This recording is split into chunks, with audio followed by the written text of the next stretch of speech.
lovelies! As you guys probably know, I am more than slightly obsessed with one-pot pasta, and it's not hard to understand why. It's so fast, so easy, and it can be made in so many different ways. In fact, I've probably shared over a dozen versions of one-pot pasta on the channel, but I'm not done yet. I've got 3 more delicious ways to enjoy one-pot pasta that I think you're going to love. Just before we get to all of this pasta deliciousness, I wanted to let you know that our brand new website is up and running. All of these tasty recipes I'm sharing today, plus all my other amazing one-pot pasta recipes, are available there. So I hope you'll take a look. I've linked them in the description box below. Now, without further ado, let's get to some speedy spaghetti bolognese. Now, Bolognaise is one of my very favorite things to put on pasta, but of course it is a bit of a labor of love and a time-consuming process. This sort of takes all the yumminess of Bolognaise and condenses it into a one-pot pasta dream. I've got some oil heating up in a nice big pot on the stove, and to that I am going to add my classic mirepoix ingredients. So I've got onion, celery, and carrots headed in. You wanna make sure you chop your vegetables really finely so that they'll cook nice and quickly for you. We'll let those cook away for about 4 minutes or so, or until they've started to soften up. Then we'll go ahead and add some minced garlic to the pan. I'll let that cook for another 30 seconds before I add my extra lean ground beef to the pan. Now, if you want to keep this a little bit lighter, you could swap in some ground poultry here. You could use some hot Italian sausage if you wanted something a little spicier. Ooh, if you wanted to keep this totally vegetarian, you could swap in some finely chopped mushrooms, and that would be super good too. Once my ground beef is in the pot, I'm just going to use a spoon to start to break it into pieces. I'll season it up with some salt and some pepper and let it cook away until it is no longer pink, which usually takes between 6 to 8 minutes. Now that all of this yumminess is cooked up, we're gonna go ahead and pile in some flavor. So I have got some tomato paste headed in here. Just a tablespoon or so will do the trick. It is so flavorful. I've also got some Italian seasoning and some fresh thyme leaves, which add a nice savory, earthy flavor to the bolognese. I'll stir that up and let it cook for another minute or so before I add my pasta to the pot. In this case, I am using some classic spaghetti, but any type of pasta will do here. I'm also then going to add my beef broth and some tomato sauce. If you're not familiar with one-pot pasta, this is how the magic happens. You're basically cooking your pasta right in the same pot as your sauce. There's a lot to love about it. We're gonna bring our sauce to a boil, and as it comes to a boil, our noodles will start to get tender and sort of fall into the pot. So you don't have to worry if your spaghetti noodles are sort of sticking out the edge. It's going to sort itself out, I promise.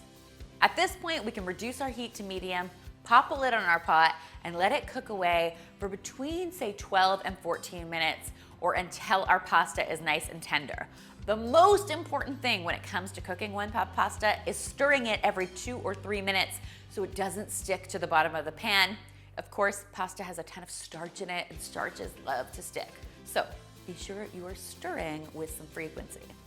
And behold, my friends, our pasta is nice and tender. Our sauce is totally cooked through. We can finish this off with the addition of a little bit of Parmesan, always optional, but of course, always delicious. You can top it with a little more Parmesan and some chopped parsley, and there you have it. Dinner is served. Trust me when I tell you, this dish will have the entire family racing to the kitchen to see what's for dinner. And the best part is, you're left with only a single pot to wash.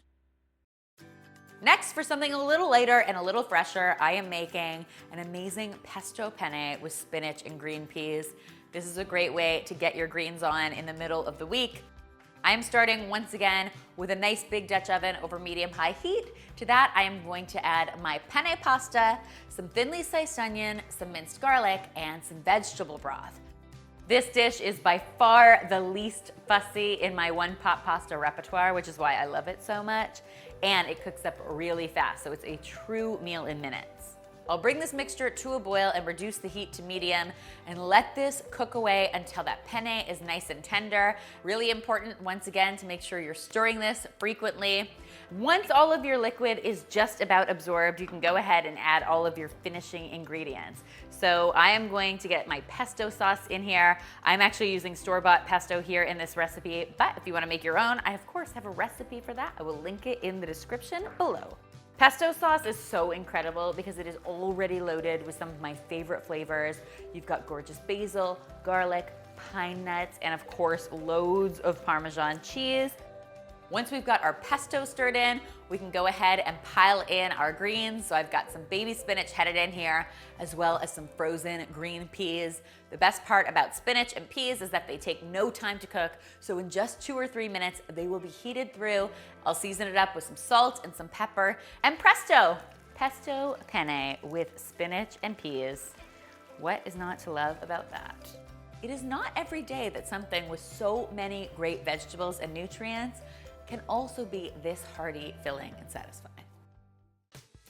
Speaking of hearty and satisfying, my final dish today is just that. It's my creamy ham and Swiss farfalle, or as it is often better known, bow tie pasta. This yumminess starts once again with my Dutch oven heating up over medium-high heat. To that, I'm adding some butter. As soon as my butter is melted, I'm going to get some finely diced onion into my pot. I'll cook that until it's softened, and then I'll add a couple cloves of minced garlic. And then we are going to add our top secret but super important ingredient, some Dijon mustard. Dijon is such a perfect flavor pairing with ham and Swiss. I'll let that cook up, stirring it for another 30 seconds to a minute, and then I can go ahead and add my farfalle pasta to the pot, as well as my chicken broth and some milk. The milk is really gonna help this recipe become extra creamy and rich and delicious. I'll just season this simply with some salt and pepper, and then we'll bring this to a boil and cook it until our pasta is nice and tender. Once that mixture has come to a boil, we will reduce our heat to medium, and once again, let this cook away until our pasta is nice and tender and almost all the liquid has been absorbed. Now that our pasta is cooked through, we can go ahead and add our finishers. So I have got a whole heaping helping of asparagus headed in here. I've just trimmed the ends off and cut it into thirds, and I'm also going to stir in some ham. If you're not a fan of pork, you can go ahead and do this with a little bit of deli turkey or chicken. That would work as well. And we're just gonna stir that in and let it cook for another 2 to 3 minutes. And then we will add our amazing Swiss cheese. And I'm just going to stir it until it is nice and melted and everything is creamy and delicious. And then this stuff is ready to be enjoyed. All the yumminess of a ham and Swiss sandwich with some greens mixed in. What's not to like about that? Guys, I hope you'll give all 3 of these awesome ideas a try. If you do, be sure to tweet me, Instagram me, or Facebook me a photo, because I always love seeing your kitchen creations. All of these tasty recipes are linked in the description box below, so you can find them there. And finally, if you haven't already, be sure to subscribe and hit that notification bell, because there is lots more deliciousness where this came from.